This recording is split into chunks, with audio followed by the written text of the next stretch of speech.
The year 2024 brought a lot of technical changes to survival Minecraft. Let's take a look at all the best ones and see how the changes introduced new farms and machines. The first thing came early 2024 and they changed the spawn chunks from being this huge area all the way down to just being this small area, with the amount of entity process chunks being the green ones significantly reduced, so now there's only 9 of them. And these spawn chunks are really useful as these are the only chunks that will stay loaded when there's no players online. So with this technical change, it means that all the playerless farms will have to be squished in this 2x2 area, and I cover every single type of farm that doesn't need a player in this video here, which you can find all the videos I mentioned linked in the description. They also came in with a more consistent end dimension loading. Now it's been possible to load the end dimension without a player since a very long time. I actually discovered it many years ago, but only in 2024 did they make it a recognized feature, so we can continue to load end dimension just by items coming into the Obsidian platform from the entrance end portals, which will automatically load this 3x3 chunk area without no player even needing to be in the end dimension. And you can learn how you can chunk load as well as end dimension chunk loading in these videos.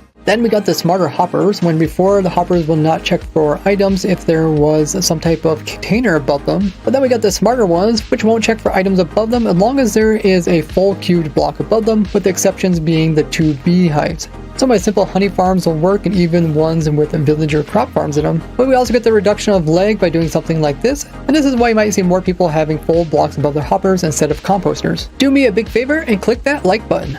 We also got the introduction that breezes will drop loot now, which meant my trial key farm here had to get updated. So now we can actually have the breezes not only give us keys, but we can also collect the breezes and loot them for their breeze rods. And with the breezes wind charges or the wind charge item loot, you can make massive explosions, such as a small redstone machine which can instant kill the dragon, the wither, and even the warden. And I use these damageless explosions to launch the player or ender pearl really far away.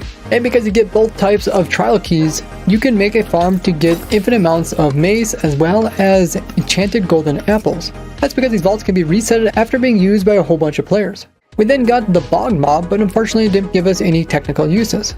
We also got a technical weapon which you can easily use to drop out of the sky and one-hit any mob in the game if you fall far enough. But this is more for skilled players as it takes quite a bit of practice. We then got the introduction of ominous bottles, which we now have to drink in order to start the next raid. This first nerf to raid farms made it so that most of the old raid farms could still be used, though they became quite manual and the raids got significantly reduced. But later in the video we'll talk about how these raid farms no longer work altogether. But we are also given 4 new types of potions in the game. With the weaving one, you can make a new automatic source of cobwebs. So using these I made the first renewable cobweb farm. And with the infested one, I was able to make infinite silverfish with drowning allays. And then using the oozing potion, I was able to splash it on the silverfish and convert them into slime, making an infinite source of slime blocks easily.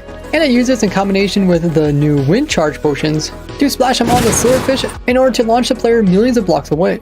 And during this time, they fixed it so that mobs that grow up won't clip into the walls and escape, so you can make my fox looting chicken farm with ease now. They then gave witches a big loot buff when it came to their redstone, probably to do with raids getting more nerfed, which means building my different types of AFK witch farms are more productive now and are now worth your time in building. They added it so that most entities will go through portals now, so something like jockeys that are specific to one type of dimension can now be transferred to the other dimensions, so you're no longer stuck keeping your weird jockeys in one dimension. We then get a change to the Obsidian platform, so now anytime something comes into the end dimension, it will no longer delete blocks that are on the platform, but instead will break down into their non-silk touch block form. Using this, I was able to make a super fast cobblestone farm that could run without using any redstone, along with its use in a whole bunch of other farms to automatically mine blocks without the player. We also got so Java players can now put leads on boats, which is a great way to move stuff like villagers, which can be quite challenging to move. We then seen a change to how reinforcements are placed into the game, so now the different types of zombie variations will only call in reinforcements of the same type. This means drowns will not summon in zombies, which will greatly nerf using zombies in order to get an infinite amount of copper. I'm working on a couple of solutions to this problem, one even using the Ender Dragon, so make sure you're subscribed with that bell notification clicked to all, that way you don't miss out on that video. So after the ominous bottle change for raid farms, we got 2 more nerfs to raid farms, which completely change how they spawn in and some other things, which forces all previous automatic raid farms to now be changed, so that I have this new design you guys can check out that actually lets you AFK and do raid farms. Then it was added so that ender pearls that are flying through the air now will automatically load new chunks. So I use this to make some new automatic chunk loaders, and even a redstone programmable teleporter so you can teleport the player infinite amounts of distance without having any type of redstone connection to the actual device. This also made chunk loading a little bit easier to understand by the majority of the players. And I even made a fly machine which can fly into new chunks and automatically load them with a movable ender pearl chunk loader. We also got some villagers will close their trades when they get too far from you. This prevents players from getting infinite trades from a single villager without them having to renew it at their workstation. This makes it a bit harder to get tons of items that are unique to villagers. We then got the Creaking Awakening update, which introduces some new moss blocks and moss carpets, which we can automate using my moss farm, plus the new pale hanging moss, which I made this AFK farm for, which introduced the new pale oak tree.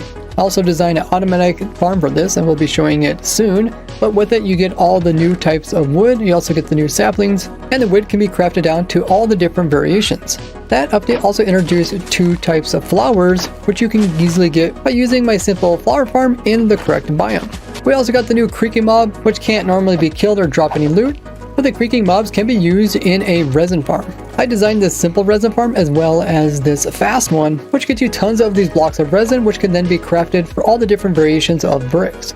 With the last big technical change coming to zombified piglins and how they give XPs as well as gold ingots despite the player not technically killing any of these guys. This change hasn't been added into the actual game yet, but it's already been changed on the bug reports, so we know it's coming into the next snapshot in 2025. Which one was your favorite, and let me know if I missed any. Now see how I use some less known changes in order to get some rare discontinued mob items and blocks in the game, all by clicking on this playlist here. Major thanks to my monthly supporters, which allows me to dedicate so much time to doing these Minecraft videos. And I will see you guys all in the year 2025. Bye bye!